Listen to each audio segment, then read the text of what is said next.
The red sky above Kythera Prime burned like fire as thousands of metal creatures fell from space like deadly rain. Commander Thale stood on the bridge of his massive warship, watching the enemy through cold eyes. His skin was green and covered in scales, and his long fingers moved across the control panel without any feeling. "Sir, the Kythera people are sending emergency messages," said a young officer at the communication desk. "They want help to escape from their planet." Thale looked at the big screen showing the planet below. 3 billion Kythera lived down there, farmers who grew food, teachers who taught children, families who had never hurt anyone. For 200 years, these peaceful people had grown crops and sent food to feed half the galaxy. Their big grain ships carried life to countless worlds that could not feed themselves. The Kythera looked like tall, thin humans but with golden skin that seemed to glow in sunlight. They had been loyal friends to the Galactic Council for centuries. When other worlds were hungry, the Kythera shared their food. When wars broke out, they sent medical supplies. They never asked for anything except to live in peace on their beautiful world. Now that world was dying. The Devourers had come like a disease from the dark spaces between stars. These were not living creatures but machines made of metal and hunger. They landed on planets and ate everything, trees, grass, buildings, even the ground itself. They left behind only empty rock floating in space. "Sir, they say they have children and old people who cannot escape on their own," the officer continued, his voice shaking. "The Devourers are attacking their cities. They need ships to carry people away." Thale studied the enemy formations moving across space like a cloud of death. Each Devourer ship was as big as a city and there were millions of them. His own fleet had 50 of the most powerful warships in the galaxy, but even they looked small next to this enemy. "How many ships would we need to save them all?" Thale asked. "At least 2,000 transport ships, sir. And we would need to fight the Devourers for many days to give the people time to escape." Thale calculated numbers in his head like a machine. 2,000 ships would cost billions of credits. Many of those ships would be destroyed. Good soldiers would die. And for what? To save farmers who made no weapons, controlled no important trade routes, and had no powerful armies. "Negative," Thale said, his voice echoing across the quiet bridge. "The Kythera system is now classified as a lost cause. All Council fleets will retreat to safe positions around Proxima Station." The young officer stared at him with wide eyes. "But sir, the emergency laws say we must help civilians escape from Dash." "Those laws are suspended under Emergency Directive 7749, Thale interrupted. "We cannot risk valuable Council ships and soldiers for people who are already dead. Signal all ships. We leave in 1 hour." The bridge crew worked in silence, following orders they did not like. On the main screen, they could see Kythera cities beginning to burn as the first Devourer machines reached the ground. Explosions bloomed like deadly flowers across the planet's surface. The communication officer put his hand over his ear, listening to messages from the planet. "Sir, there are children's voices on the emergency channels. They are asking why no one is coming to help them." Thale did not look at the screen. "Turn off external communications. I do not need to hear their complaints." But even with the speakers turned off, everyone on the bridge knew what was happening below. Families were running through burning streets, carrying their babies and helping their grandparents walk. They looked up at the sky, hoping to see rescue ships coming through the clouds. Instead, they saw only more Devourers falling like metal rain. The Kythera had built beautiful cities with gardens and schools and libraries full of books about how to grow things and heal sick people. They had museums showing the history of their peaceful world and the gifts they had given to the galaxy. All of this would be gone in a few days, turned into nothing by the hungry machines. One by one, the great Council warships turned away from Kythera Prime and sailed into the darkness of space. Their powerful engines left trails of light that looked almost like tears against the black sky. As they moved further away, the emergency radio messages from the planet grew weaker and harder to hear. "Please," came a voice from the radio before the signal died completely. "Someone help us. We do not want to die alone." The Council fleet jumped into hyperspace, leaving behind 3 billion people who had trusted them. In the cold mathematics of galactic politics, the Kythera were simply numbers on a page, numbers that did not add up to enough profit or military power to be worth saving. Behind them, the planet burned. The Devourers worked with terrible efficiency, their machines carving geometric patterns into the ground as they consumed everything in their path. Within hours, farms that had fed worlds became empty dirt. Cities that had stood for 1,000 years became piles of metal. But somewhere in the darkness between stars, other ships were receiving those final radio messages. Ships that flew different flags and followed different rules. Ships crewed by the galaxy's youngest species, humans who had never learned that some mathematics were too cruel to solve. The galaxy had abandoned the Kithra to die alone. But they would not die alone. Someone was coming. Admiral Robert Blake stood in the small communications room of the human ship Defiance, listening to voices that made his heart hurt. The radio messages from Kithra Prime came through the speakers like cries from a bad dream, mothers calling for help, fathers trying to sound brave for their children, old people who just wanted someone to remember they had lived. Blake was 55 years old with gray hair and tired eyes that had seen too many wars. His hands were rough from years of working on ships, and his uniform was patched in 3 places because humans did not have much money for new clothes. But when he listened to those desperate voices, something inside him burned like fire. "Sir, we are getting messages from 3 council ambassadors," said Lieutenant Emily Carter from her seat at the communication desk. Emily was 26 years old with short brown hair and worried eyes. She had joined the human space force because she wanted to see the stars, not because she wanted to watch people die. "They are telling us to stay on our normal patrol route and not go to the Kithra system." Blake looked at the big screen that showed all the human ships in space nearby. There were only 37 ships total, not very many compared to the council fleets that had thousands of vessels. 14 of the ships were real military ships with guns and armor. 8 were cargo ships that humans had put weapons on because they needed more warships. 12 were passenger ships that usually carried tourists to see pretty planets. 3 were mining ships that normally dug rocks out of asteroids. "What is our total capacity for refugees, Lieutenant?" Blake asked.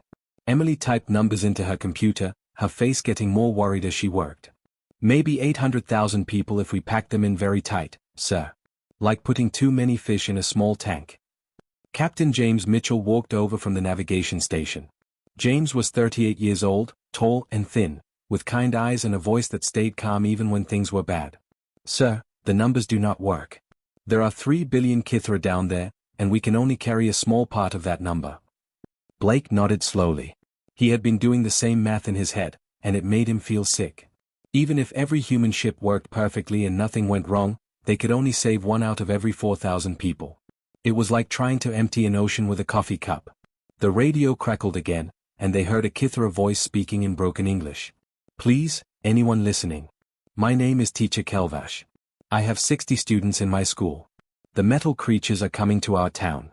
We can see them burning the farms. My students are only children. They have never hurt anyone.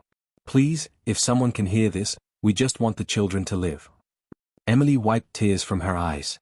"Sir, the council ships could have saved them. They had enough ships and soldiers. But they just left." Blake walked to the window and looked out at the stars. Somewhere out there, 3 billion people were waiting to die while the galaxy's most powerful forces flew away to safety. The council called it smart military planning. Blake called it something else. "Open a channel to all ships," Blake said. Emily pressed buttons on her control panel. "Channel open, sir." Blake picked up the microphone that would carry his voice to every human ship in the area. He could picture the crews, young men and women who had signed up to explore space and maybe find new worlds where humans could live. They were engineers and doctors and teachers who had learned to fly spaceships because humanity needed people in space. They were not soldiers, not really. "All vessels, this is Admiral Blake. I know what you are thinking right now. The numbers are impossible. 3 billion people and we have maybe 37 small ships. The enemy has millions of war machines that can eat planets. The Galactic Council has already given up and flown away." Blake paused, looking around at the faces of his crew. Emily Carter, who sent letters to her mother on Earth every week. James Mitchell, who had 2 small daughters waiting for him at home. Communications Officer Tom Bradley, who always shared his food with anyone who was hungry. Navigator Sarah Wells, who knew the location of every safe harbor within 50 light years. These were not the kind of people who became heroes in the stories. They were just ordinary humans doing ordinary jobs. But Blake knew something about ordinary humans that the galaxy had not learned yet. "But here is the thing about humans," Blake continued into the microphone. "We have never been good at math when lives are on the line. When someone is drowning, we do not calculate the odds before we jump in the water. When a building is burning, we do not count the cost before we run inside. We just do what needs to be done." He looked at Emily, who was nodding with tears in her eyes. He looked at James, who was already plotting a course to the Kithra system. He looked at all the young faces around him, people who could have stayed safe on Earth but had chosen to sail between the stars instead. Prepare for immediate jump to the Kythera system. Operation Lifeline starts now. We are going to save as many people as we can, and then we are going to save some more. The human fleet began to turn their small ships toward Kythera Prime. They were heading toward a battle they could not win to save people they had never met. But they were human, and humans had never been good at leaving people behind. In the dark space around them, 37 small lights moved toward hope. The human ships dropped out of hyperspace and saw hell. Kythera Prime looked like someone had taken a beautiful painting and poured acid on it. The planet that used to be green and gold now had ugly brown scars across its surface where the devourers had been eating everything. From space, the scars looked like someone had drawn terrible patterns on the world with a giant knife. Devourer scout ships at 2 o'clock, called Navigator Lisa Thompson from the bridge of the passenger ship Harmony. Lisa was 29 years old with red hair tied back in a ponytail. Before the war, she had helped tourists find the best places to take pictures of pretty planets. Now she was trying to help people stay alive. Captain David Hayes held tight to his command chair as the big cruise ship shook under the weight of military shields it was never meant to carry. The Harmony used to take rich people on vacation trips to see beautiful things in space. The walls were still painted with happy colors and pictures of tropical planets. But now the dining rooms were full of weapons and the dance floors had been turned into medical stations. Around Hayes, his crew worked at control stations that used to be for planning parties and serving fancy food. His head of security, Maria Santos, had been a cruise director who organized games for children. Now she was in charge of the ship's guns. His communications officer, Paul Johnson, used to announce dinner times and dance contests. Now he coordinated rescue operations. All passenger ships, this is Hayes, David said into his radio. Stay close to the military ships and start flying down to the planet. We need to get between those scout ships without them seeing us. On the planet below, the Kythera people had gathered in huge refugee camps around their last remaining cities. They had packed everything they could carry in small bags and waited for death to come from the sky. But when they looked up and saw small ships flying down through the smoke, many of them began to cry. Elder Vash was the oldest and wisest of all Kythera. He was 300 years old with golden skin that had become pale with worry and long white hair that moved in the wind. He stood in the largest refugee camp with 50,000 of his people around him, watching the human ships land. Who comes for us? Whispered a young Kythera mother named Sela. She held her baby daughter close to her chest, and her large golden eyes were full of tears. The council ships have gone away. Who would risk their lives for strangers? Elder Vash watched a human ship land nearby with engines roaring and metal hull smoking from battle damage. The ship had words painted on its side in English, Starlight, fun for the whole family. But there was nothing fun about the laser burns and holes in its walls. Humans, Vash said quietly, his old voice full of wonder. The galaxy's youngest children have come to carry us home. The evacuation was like trying to organize chaos. Human ships flew down through groups of Devourer scout ships while small fighter planes tried to keep the enemies busy. The converted cruise ship Starlight got hit by enemy fire 3 times while loading refugees, but Captain Rebecca Foster refused to leave until every Kythera family in her area was safely on board. Rebecca was 42 years old, a former luxury ship captain who knew how to make people feel safe even when everything was falling apart. She walked through her ship as Kythera families crowded into every available space, sleeping rooms, dining halls, even the swimming pool area had been drained and filled with people. Do not worry, she told a group of frightened Kythera children in her calm, steady voice. This ship has sailed through many storms. We will get you somewhere safe. Meanwhile, Commander Peter Brown was using his mining ship Prospector to clear landing areas for the transport ships. Peter was 50 years old with arms like tree trunks from years of working in space mines. His crew knew how to move rocks and dig tunnels, and now they were using those same skills to help save lives. The Prospector had never been in a battle before, but it had huge industrial machines that could move mountains. Peter used these machines to clear away wreckage and make flat areas where the passenger ships could land safely, even while Devourer fighters shot at them from above. Just like clearing an asteroid field, Peter told his crew over the ship's communication system. Except the rocks are shooting back at us. As the hours passed, something impossible began to happen. Ship after ship lifted off from the planet's surface, packed with more people than they were ever supposed to carry. The Kythera refugees sat on floors, stood in hallways, and held their children close as the human ships carried them away from death. But the rescue was taking too long. In the distance, space itself seemed to get darker as the main Devourer fleet approached. These were not the small scout ships they had been fighting. These were millions of war machines, each one the size of a city, coming to finish what they had started. Captain Hayes watched his instruments as more and more enemy ships appeared on his screen. "How many people do we still have on the ground?" he asked Lisa.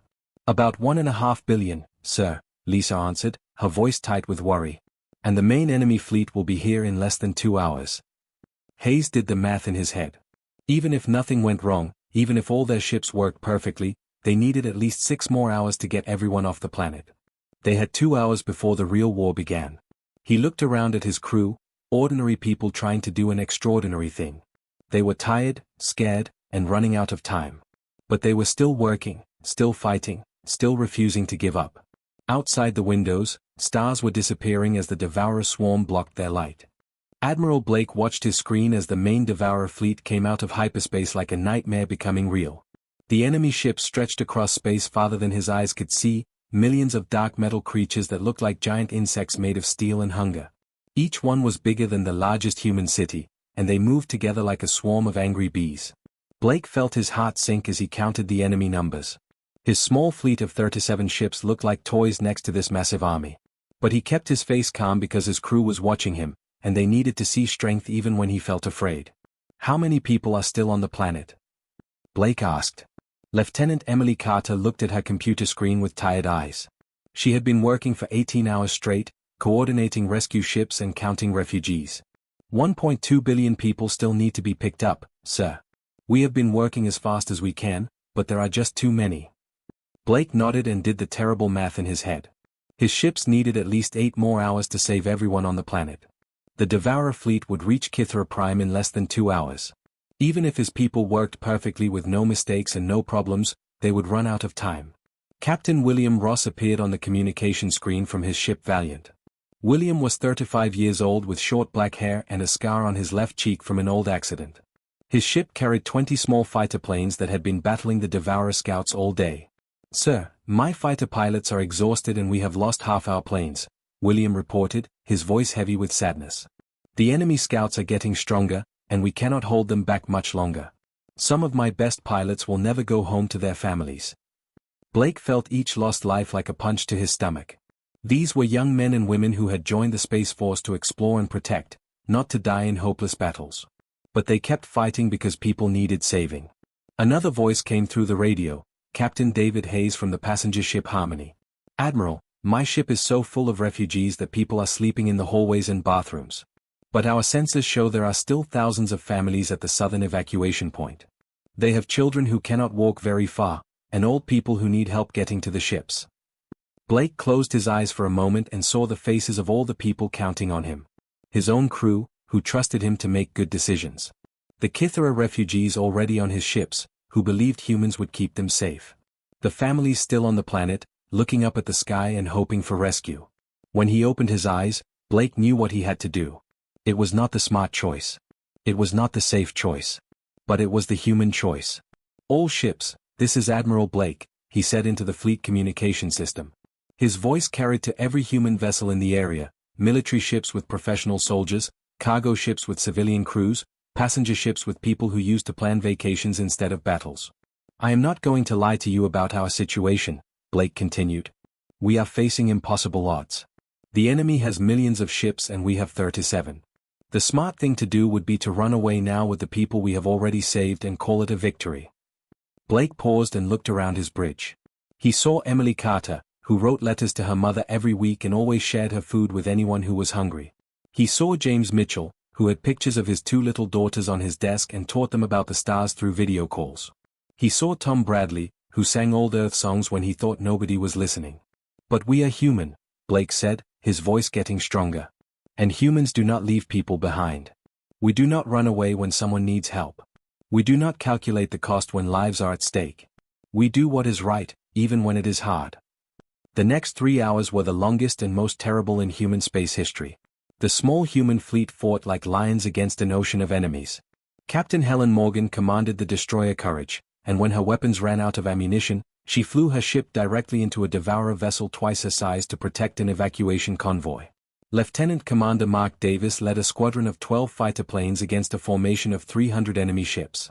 When his pilots ran out of missiles, they used their fighters as guided bombs, crashing into the enemy to buy more time for the rescue ships. On the planet's surface, the last transport ships lifted off carrying the final groups of refugees. Kythera families pressed their faces against the windows, watching their burning world get smaller below them as they flew toward safety. But the Devourer fleet was too close. Blake's instruments showed that the enemy would catch the fleeing refugee ships before they could reach safe hyperspace distance. All those people they had worked so hard to save would die anyway. Blake looked at his remaining ships, only 12 vessels still working, all damaged, all running low on fuel and ammunition. Then he made the hardest decision of his life. All remaining ships, this is Blake. Prepare for Operation Last Light. We are going to give our people the time they need to escape. The human ships turned toward the heart of the Devourer swarm and flew straight at them. At Blake's signal, they detonated their reactor cores in a coordinated explosion that created a chain reaction with a nearby star. The explosion formed a temporary barrier of superheated plasma that the enemy fleet could not pass through. Blake's last sight was the refugee ships jumping safely to hyperspace, carrying 3 billion lives to freedom. The humans had kept their promise.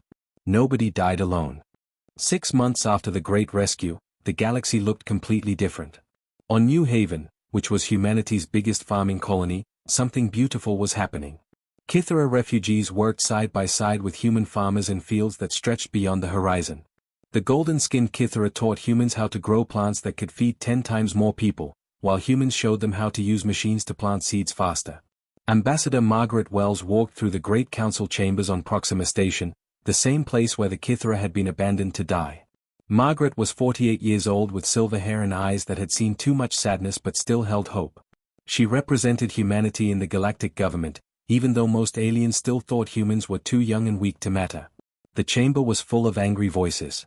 Representatives from 300 different alien species sat in rows of seats that went up to the ceiling like stairs. Some looked like giant insects, others like walking trees, and some like nothing anyone could describe. But they were all arguing about the same thing, what the humans had done at Kythera. The human action was completely against the law, declared Commander Thale, the same alien who had abandoned the Kythera. His green scales seemed to shine with anger as he pointed one long finger at Margaret. They violated Council space rights and put our military security in danger. They should be punished for their crimes. But before Margaret could answer, another voice spoke up. Elder Vash, the old Kythera spiritual leader, stood slowly from his seat. At 300 years old, he moved carefully, but his voice was strong and clear. They saved 3 billion lives, Elder Vash said, his golden eyes looking directly at Thale. While you were calculating how much money it would cost, they were calculating how many children they could save. While you worried about your military reputation, they worried about families who would never see another sunrise. Captain Michael Turner, one of the few human officers who had survived Operation Lifeline, stepped forward to the center of the chamber. Michael was 31 years old with burn scars on his hands from the battle and a medal on his chest that he wished he had never earned because it meant his friends were dead. The Devourers broke through our plasma barrier 3 weeks ago, Michael announced to the chamber. The room became completely quiet. They are moving toward the Centauri cluster right now. 20 planets full of people. 40 billion lives are in danger. The silence in the chamber was so complete that people could hear their own hearts beating. Everyone knew what those numbers meant. The same cold mathematics that had doomed Kythera now threatened even more people. Admiral Corex of the Theta Alliance, a tall blue-skinned alien with 4 arms, spoke in a voice full of worry. Our council fleets are not strong enough to fight the Devourers in open battle. Following standard military procedure, we would have to abandon half our territory to save the other half. 40 billion people, whispered Representative Zala from the vegan worlds. How do we choose who lives and who dies? We do not choose, said Ambassador Wells quietly, her voice carrying clearly through the chamber. We try something different.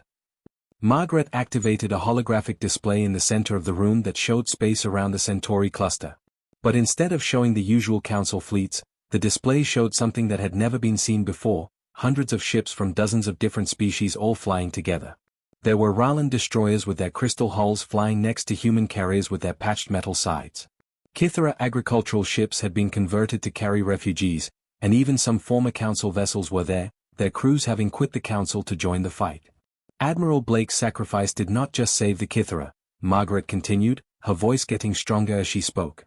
It reminded all of us of something we had forgotten. Our strength does not come from our biggest weapons or our richest planets. It comes from our willingness to stand together when everything looks hopeless. She pointed to the holographic display showing the mixed fleet. This is the coalition of free worlds. Species that have been enemies for hundreds of years are now flying side by side. Why?